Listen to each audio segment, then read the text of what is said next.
This program is brought to you by Link TV for educational and non-commercial use only.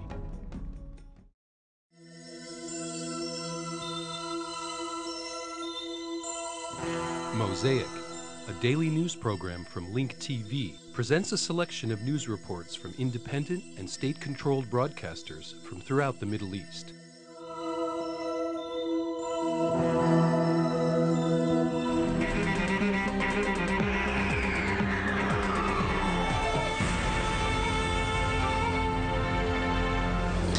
فيما استمر الجدل بشأن تفاصيل إعدام صدام حسين وكيفية Amidst controversy over the execution of the former Iraqi President Saddam Hussein and how it was videotaped, the New York Times reports an account of what happened, explaining why the Iraqi government rushed the execution.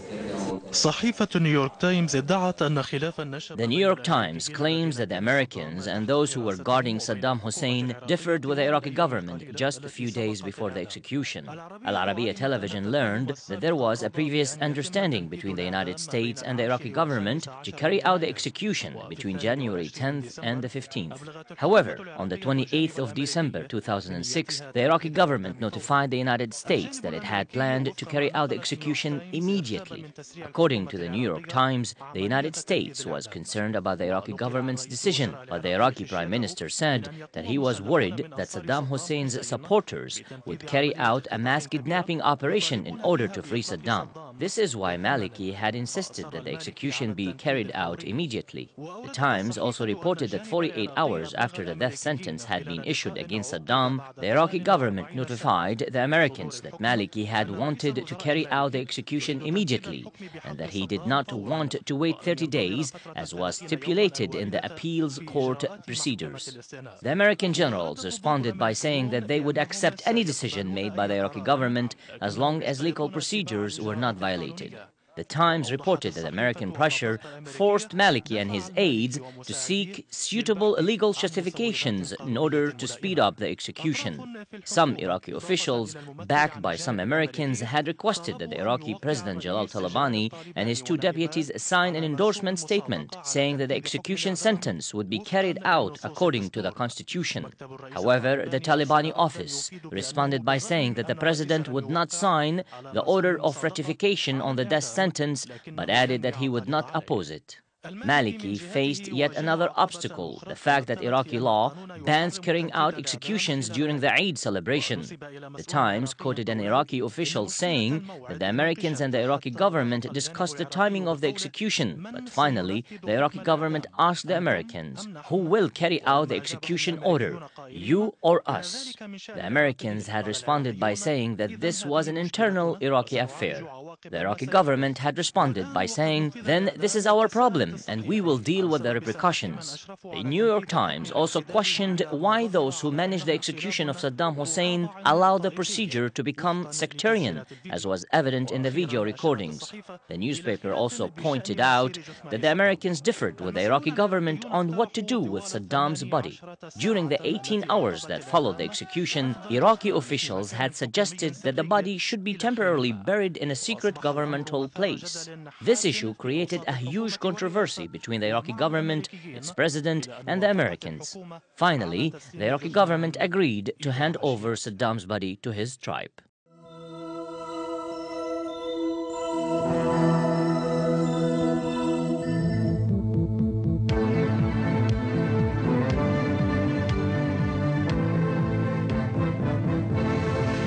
Day 2 of President Mahmoud Ahmadinejad's visit to the southwestern Iranian province of Khuzestan saw him meet folks in several other provincial towns and cities on Wednesday.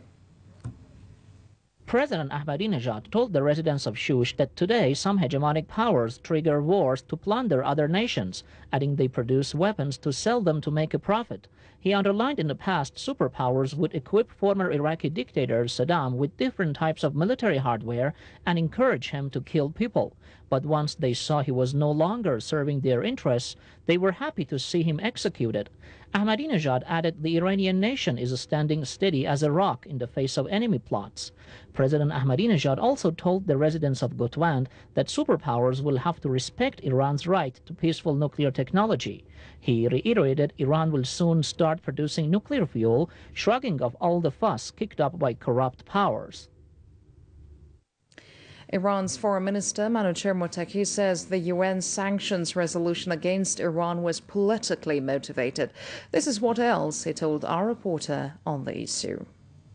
The current UNSC Security Council's resolution on Iran's legal peaceful nuclear activities shows that this political approach to a legal activity of Iran is based on getting some kind of face saving for the United States, which all its policies is failed in this region. Foreign Minister Mottaki also touched upon Saddam's execution and said many of his crimes were not looked into during his trial.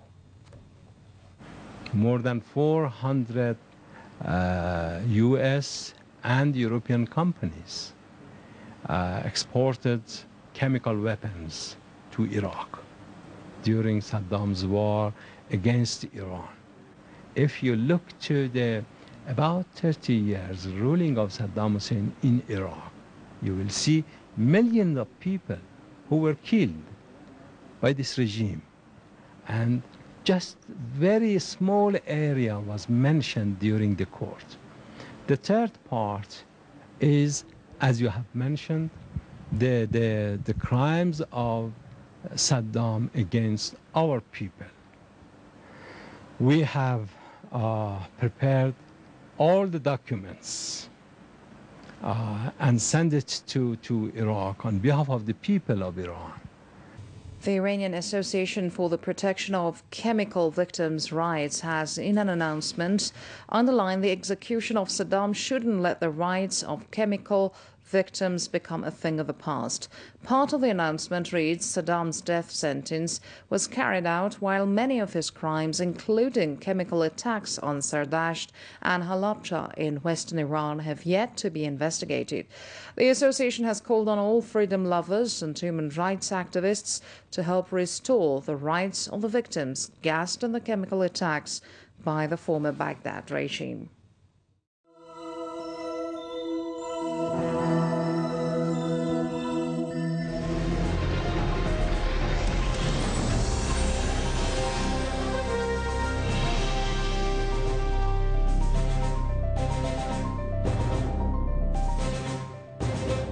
According to a Palestinian senior security official speaking on condition of anonymity, Palestinian law enforcement agencies have advised Western nationals, including Americans and Europeans, to leave the Gaza Strip due to kidnapping threats.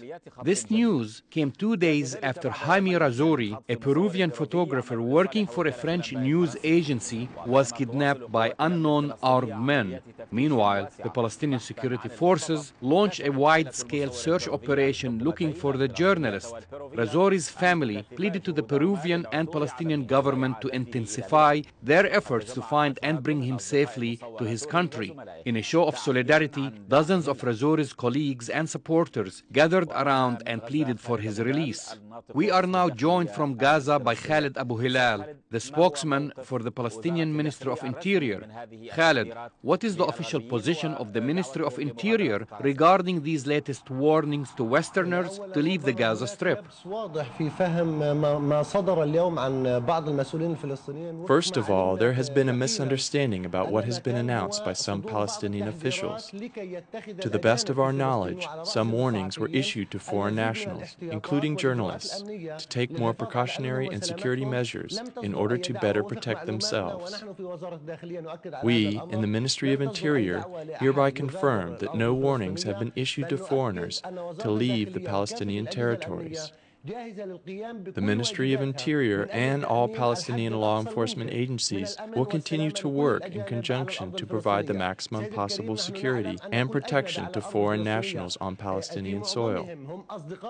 Sir, as you know, the majority of foreign nationals in the Palestinian territories support the Palestinian cause, and they are good friends of the Palestinian people.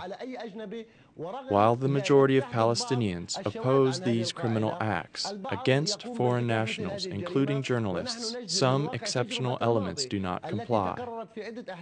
From past experience, we all know that these incidents do not pose serious threats to the lives of the hostages. These acts of kidnappings are usually isolated and irresponsible acts, which are not politically, ideologically, or religiously motivated. God willing, we are very confident that the Ministry of Interior and all law enforcement agencies will deal with this latest incident completely, just as we did in all previous kidnapping incidents.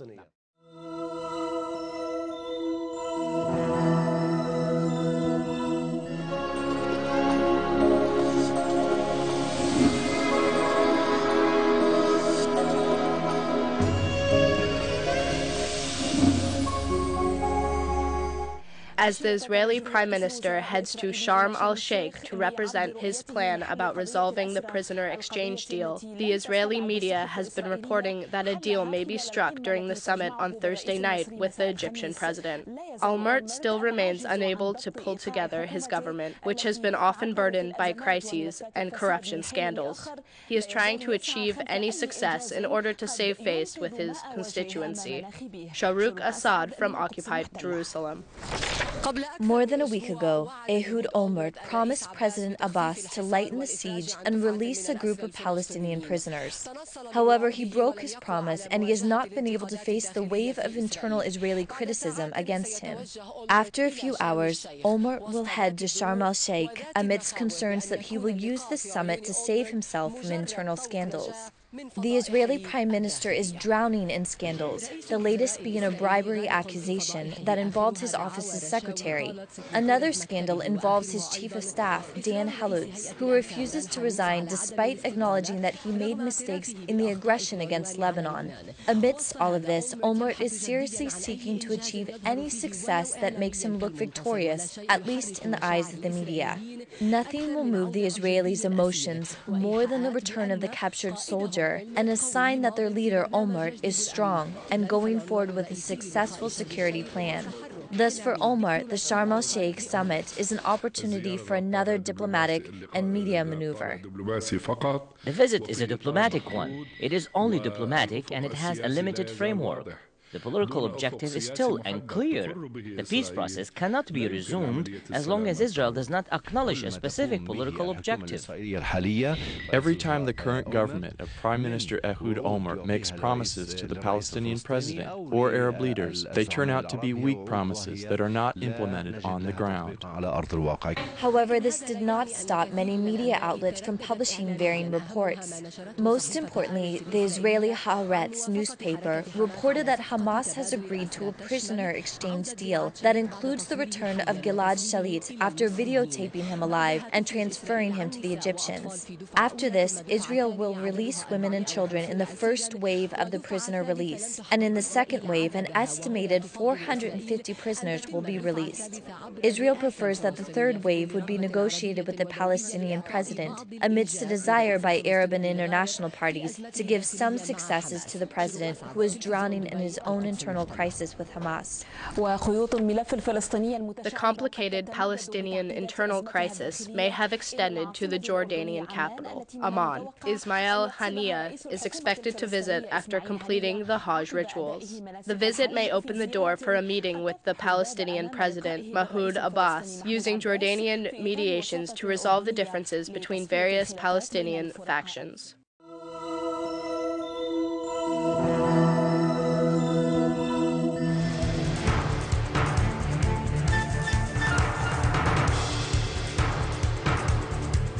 Al-Arabiya news channel has interviewed 3 Hezbollah fighters who were taken prisoners by Israel during its war on Lebanon in July 2006.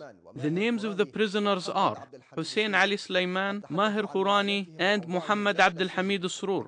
In the interview, the prisoners talked about their painful and hard living conditions in Israeli jails. The Israeli prison authority confiscated and destroyed the tapes of the interview and then returned them to Al-Arabiya channel. We were taken prisoners during the war on Lebanon. The so-called Israeli army invaded our country and took us from there. We defended our country. We acted in self-defense because the Israeli army invaded our country. Israel wants to prosecute us in this country, a country that has been occupied. That is why we are here. I am very confident that the only way to leave here is through a prisoners' exchange deal. I urge the families of all Lebanese prisoners of war to mount pressure on the government and the international community to help secure the release of all prisoners of war.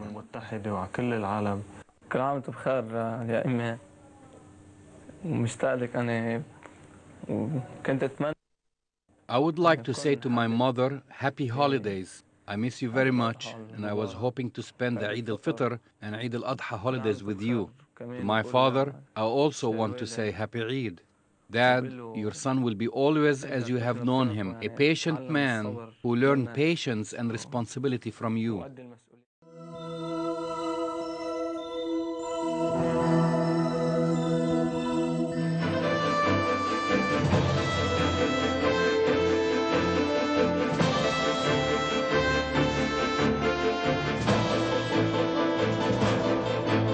I don't regret a thing. It was worth it. That was what convicted collaborator Tali Fahima said today after being released early from prison for good behavior. Fahima was jailed in 2005 for aiding the Palestinian Al-Aqsa Martyrs Brigade terror organization. We get more now from IBA's Dan Diker. 30-year-old security prisoner Tali Fahima is a free woman today. She was released from Neve Tirza prison after serving about 2/3 of a 3-year term following her conviction for maintaining contact with PLO terror group Al-Aqsa Martyrs Brigade and its leader, Zakaria Beatty. The Tali Fahima case had been a highly publicized affair. It was one of the only instances in the state's history that an Israeli Jew was charged with collaborating with a Palestinian terror group. Fahima maintained throughout her trial and imprisonment that she did not intend to harm state security, but was working against Israel's occupation in the territories. At the same time, she had repeated her readiness to serve as a human shield for Al-Aqsa Martyrs Brigade leader Zakaria Beatty, one of the IDF's most wanted terror kingpins. Fahima was also rumored to be having a romance with Beatty, a suspicion she rejected. Fahima was considered a traitor by most Israelis, but for radical leftist groups who supported her throughout her trial and incarceration, she became a symbol of revolution and resistance.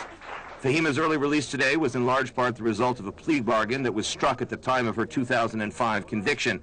Under the terms of the agreement, Fahima pled guilty to passing information to a foreign agent with the intention of harming state security and supplying information to an enemy in wartime. She could have been convicted of the far more serious charges of aiding the enemy in wartime, supporting a terror organization, and possession of weapons, charges that could have resulted in the death penalty. Those charges were later dropped. Fahima's mother and her attorney expressed great satisfaction at today's release. They said that Fahima should have been freed a long time ago. Fahima may be free, but she's been placed under certain restrictions. She is prohibited from setting foot in the Palestinian Authority, and she may not leave the borders of the State of Israel. Dan Diker, IBA News. The House debate regarding the 2007 state budget began in the Knesset ahead of tonight's vote. Earlier today, the second and third readings of the Economic Arrangements Bill passed by a wide margin. 60 MKs voted in favor, 26 voted against, and 5 abstained, including coalition MK Shelley Yachamovich. She belongs to the Labor Party. The budget is also expected to pass by a wide margin. It was former Chief of Staff Moshe Boogie Ya'alon's turn to testify before the Vinograd Commission investigating the conduct of this summer's war in Lebanon. Ya'alon testified for over 3 hours and was asked, among other things, about the IDF's activities in Lebanon during his tenure and about the transition period when current Chief of Staff Dan Khaloutz took over as commander of the IDF. Police today continued their investigation into a growing scandal involving the current and former heads of the tax authority, the office manager for Prime Minister QuestionedAl, and her brother, who is a member of the Jerusalem City Council. 18 other tax officials and businessmen are also implicated in the scandal. IBA's Eli Walker brings us more on the ongoing investigation into suspicions of corruption at the highest level.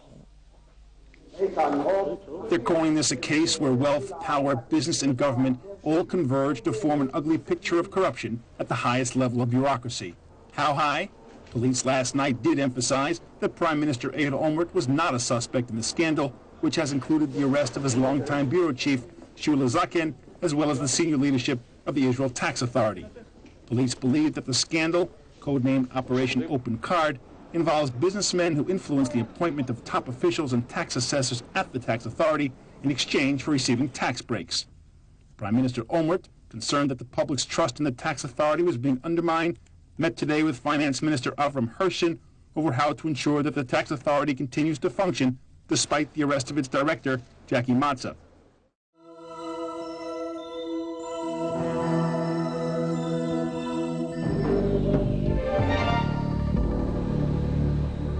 Ethiopian airplanes mistakenly bombed a Kenyan military base along the Somali border. This news came after the Ethiopian and Somali government-backed forces were engaged in fierce fighting with fleeing Islamic Courts fighters along the Kenyan borders. Religious Courts fighters rejected an offer to surrender in exchange for a general pardon, vowing that they will rise from beneath the ashes and fight the enemy. Meanwhile, Ethiopia's Prime Minister, Meles Zenawi, confirmed that his forces will withdraw from Somalia in a few weeks. The Somali interim government said that its forces regained control of key areas in the central and southern parts of the country, confirming that flights will resume tomorrow in and out of Mogadishu International Airport. In a show of solidarity with the Somali interim government and under the protection of the Ethiopian military forces, several rallies and events were organized in Mogadishu to celebrate the government's victory over the religious courts. The government-backed forces were unable to win any military achievements prior to the arrival of Ethiopian forces in Somalia. However, the equation has changed rapidly after the arrival of the Ethiopian forces in the country. After declaring victory, the interim government issued an ultimatum to the Islamic Courts fighters, asking them to give up their weapons and join the political process or face death. All military equipment and weapons must be handed over to the Somali government. Those who do not comply will face the same fate as the religious courts fighters, and they will be hunted down militarily. The Somali interim government is trying to expand its control prior to the withdrawal of the Ethiopian forces from the country. Somalia's Prime Minister Muhammad Ali Gedi said that the Ethiopian forces will not withdraw from the country until security and order has been restored, which may take several months. However, Ethiopia's Prime Minister Meles Zenawi said that his troops will help the interim government restore security and stability in Somalia, confirming that they will withdraw in a few weeks. Meanwhile, the average Somali citizen does not want to go back to the time when the country was controlled by warlords and clans. In its first session after the fall of Mogadishu in the hands of the interim government, the Somalian parliament met to discuss the current situation in the country. Some parliament members called for the immediate deployment of international peacekeeping forces in accordance with the East African-based Intergovernmental Authority of Development, IGAD. Last month, the African Union and the UN Security Council issued a resolution calling for the deployment of African troops in Somalia.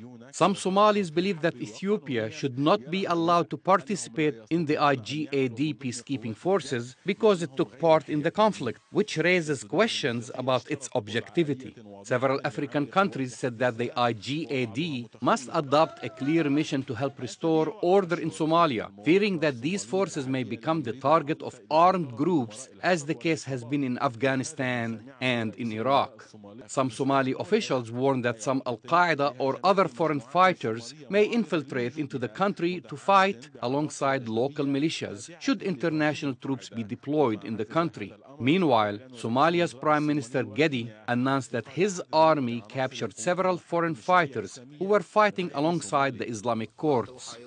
The deployment of the African Union troops in Somalia is still under discussion. The AU is ready to send the troops to Somalia. As agreed with the Ethiopian government, we must kick out foreign fighters from our country. Several Somalis believe that it's too early to conclude that the situation in Somalia has returned to normal. Meanwhile, the religious courts vowed to continue fighting. With the presence of Ethiopian forces in Somalia, it is very hard for the interim government to rally support among the average Somalis. According to a UN estimate, more than 30,000 Somalis were displaced and nearly 3,000 others were killed in the fighting. The multifaceted Ahmed Al-Qara'an is famous for his music and Arabic calligraphy. He writes with his right hand and plays with his left hand. His concert illustrated the relationship between music and calligraphy.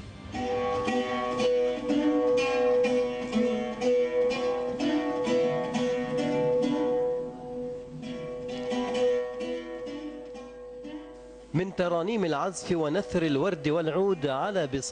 rhythmic sounds of Ahmed Al-Qara'an are distinguished by the addition of Arabic calligraphy. He plays with his left hand and writes with his right hand. While playing the oud and writing Arabic calligraphy at the same time, Ahmed has combined the artistic aspects of musical maqams and the different kinds of Arabic calligraphy. It is an innovation worthy of mention.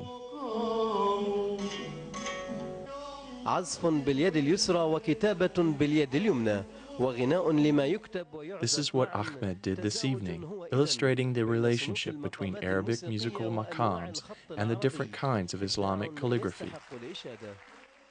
The spirit of Arab nationalism and love of country, particularly countries that are occupied, were expressed by Ahmed's fingers. His music has a revolutionary tone, like that of Fairuz, especially when he sings about one of the Muslim Qiblas, Jerusalem, the rose of all cities.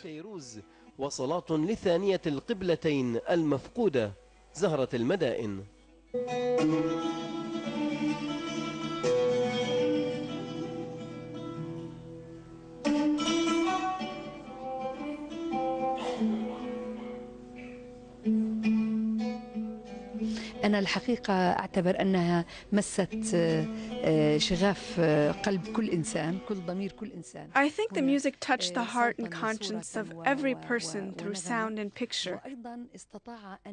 The artist presented a model of Arabic musical tradition and molded it in a way capable of expressing different feelings. القائم وتطويعه لكي يعبر عن حالات متعددة. It's a spiritual attempt to awaken Arab consciousness to what is happening around us, pleading with the new generation from far away. Ahmed respects the number 7.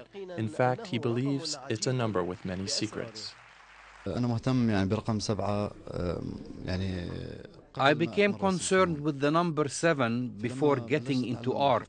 When I started to learn Arabic calligraphy in Baghdad, I realized that there were as many Arabic scripts as there are maqams. This interested me. Why 7? The week has 7 days. There are 7 heavens, the 7 wonders of the world. The musical scale has 7 notes. The secrets of the universe are connected with the number 7. تعايرني عجب بالشيب ليلة دموعي دموعي دموعي دموعي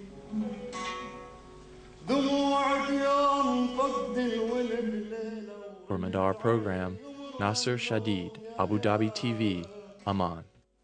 لبرنامج المدار ناصر شديد قناة أبو ظبي عمان. The views expressed on Mosaic are those of the participating broadcasters, not Link TV or its sponsors. Please visit linktv.org/Mosaic for more information about these broadcasters or to view previous Mosaic programs, obtain program transcripts, or receive the weekly Mosaic Intelligence Report. Mosaic is made possible by a grant from the William and Flora Hewlett Foundation. Additional support is provided by the Feyerdahl Foundation, the Otto Haas Charitable Trust, and by committed Link TV viewers like you. If you value this program, please send your tax-deductible contribution to Link TV, either through the website or the mailing address listed on your screen.